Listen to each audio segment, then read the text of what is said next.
Olá, nerds, geeks e afins. Estamos todos aqui, amigos, inimigos, com o segundo episódio da primeira temporada da série Peacemaker, exibido na HBO Max.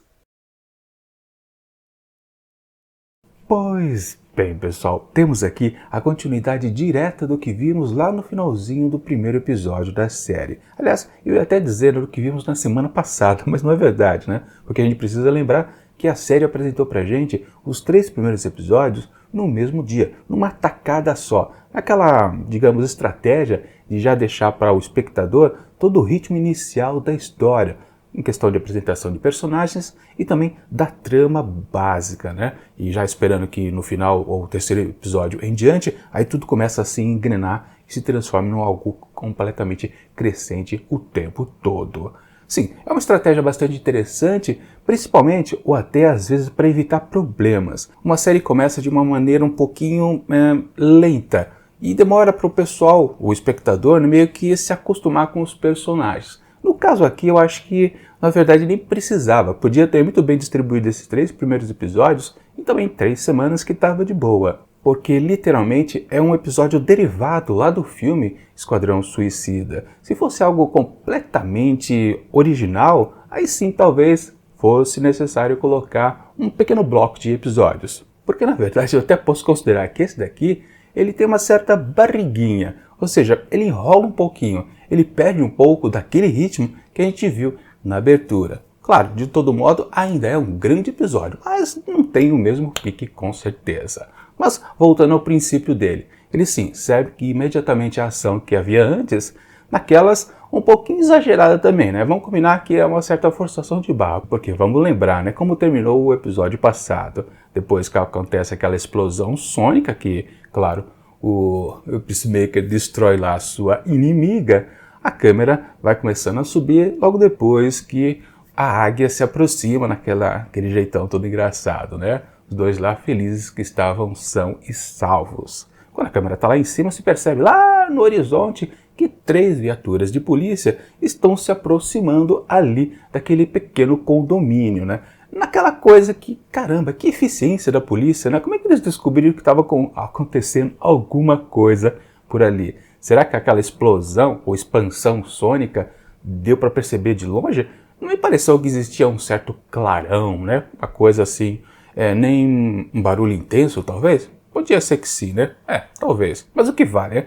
Chegou rápido a força policial, isso que importa, para dar, claro, aquela ação básica do que foi, mais uma vez, um primeiro bloco aqui do episódio. Parece que vai ser uma constante, a estrutura narrativa vai ser sempre essa, né? Se dividir cada episódio em 2 partes bem distintas, né?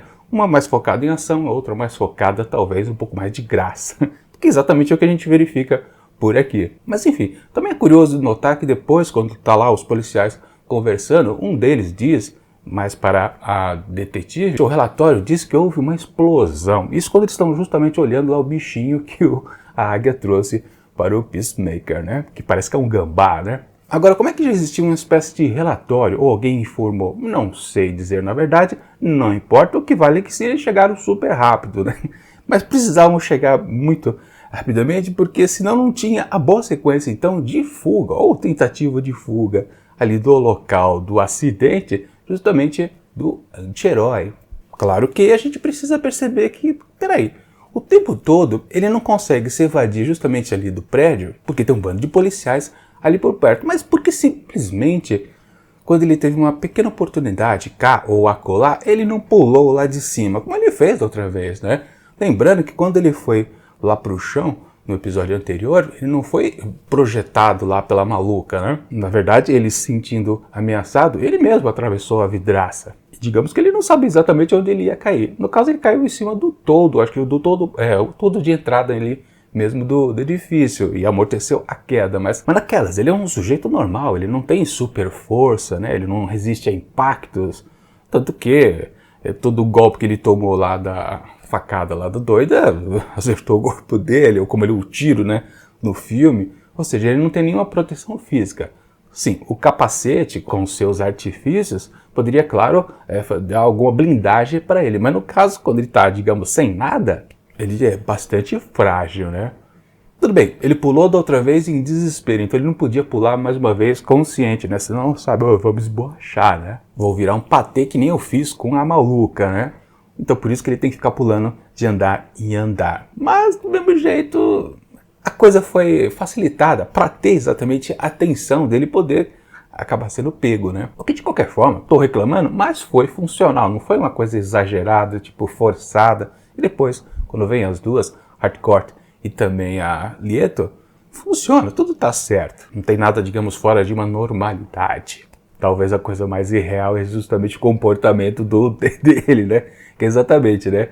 Em vez dele só pegar, quer dizer, o que tinha de importante para ele pegar lá no apartamento da doida que o atacou era o documento, justamente o dossiê lá do senador, que ele tem a missão de efetivamente eliminá-lo, né? E mais nada. Bom, tinha a roupa dele também, né? Que ele só dá de cueca. Mas, ok. E claro, a parte engraçada é que ele começou a pegar todos aqueles discos bacanas que ele sabia que a doida possuía e tratou de fazer a sua mochilinha básica, né? Lembranças, né? Como a calcinha também que ele pegou, né? Dela. Enfim, o que vale. Mas a gente pensa, caramba, que maluquice, né? Por que fazer com que o personagem pegue aqueles LPs, aqueles CDs, né? Pega uns brinquedinhos também, mas você pensa, não, tudo é um exagero, uma piada, né? Pra ter uma piadinha, deixar a coisa mais leve. Mas no fundo, claro, tinha um grande motivo que era exatamente aquele objeto que tinha aquelas luzes, né? Que mais parece um molden, né? E ele leva também porque acha bonitinho, né? A personalidade do sujeito é essa, né? É um panaca, vamos combinar, né? Ele roubar lá os discos, não tem lá nenhuma explicação, mas ok, no fundo, a piada serve de contexto para ele poder pegar aquele objeto, porque senão seria algo completamente estranho. Ele do nada, sim, reparar nas luzes lá piscantes, símbolos esquisitos, talvez alienígena, né? E, vou levar isso aqui. Não teria sentido. Mas, se valendo da personalidade do sujeito, aí tem, claro, razão dele pegar uma coisa a mais, justamente uma coisa esquisita, simplesmente porque ele achou legal.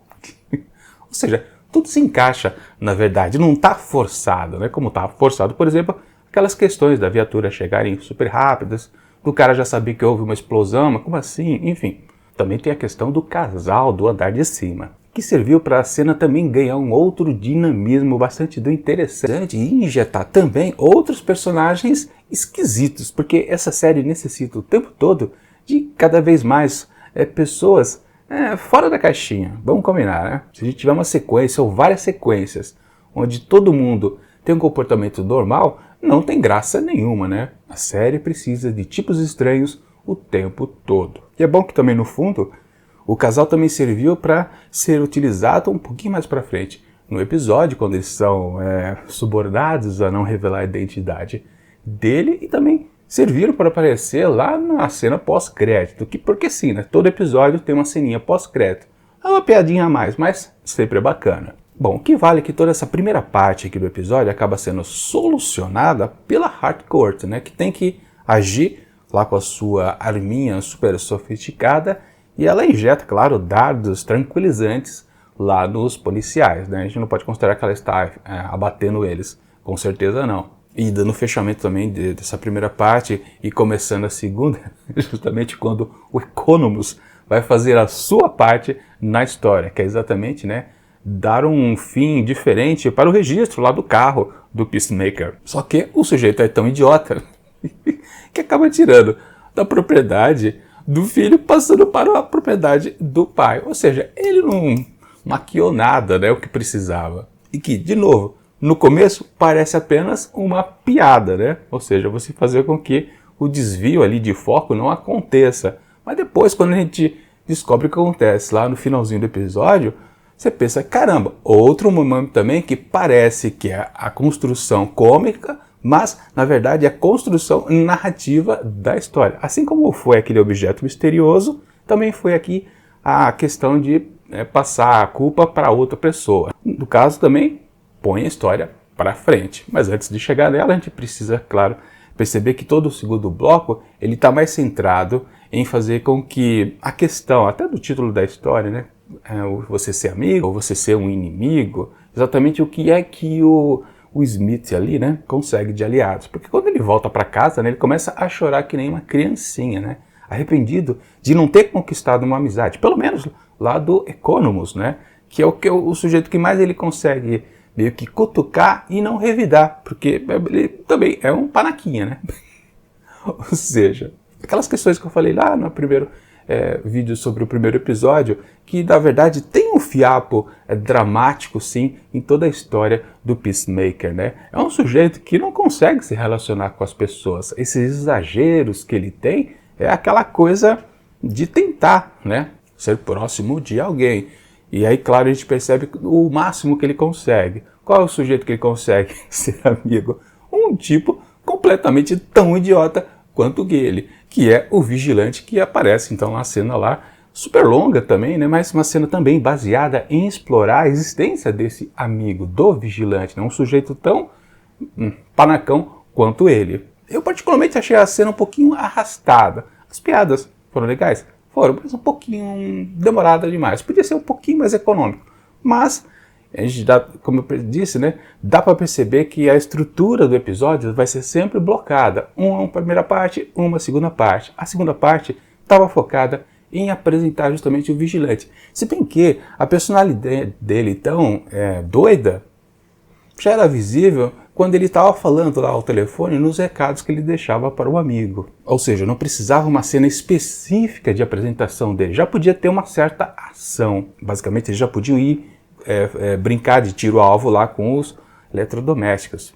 Talvez uma cena com aquela garota que eles depois ficaram transando ao final do episódio. Por aí, basicamente, né? Não precisava aquela cena longa, justamente dele observando o amigo chorando lá na cama, né? Enfim, são questões que o James Gunn achou que era mais interessante. Falando em dramaticidade também, né? Vale frisar que quando eles precisaram salvar justamente lá o Peacemaker, a Hardcore acabou descobrindo que lá no quarto vizinho, que está hospedado ali, lá dentro estava a sua namorada, noiva, esposa. Agora eu não lembro, acho que é esposa porque ela tem aliança, né?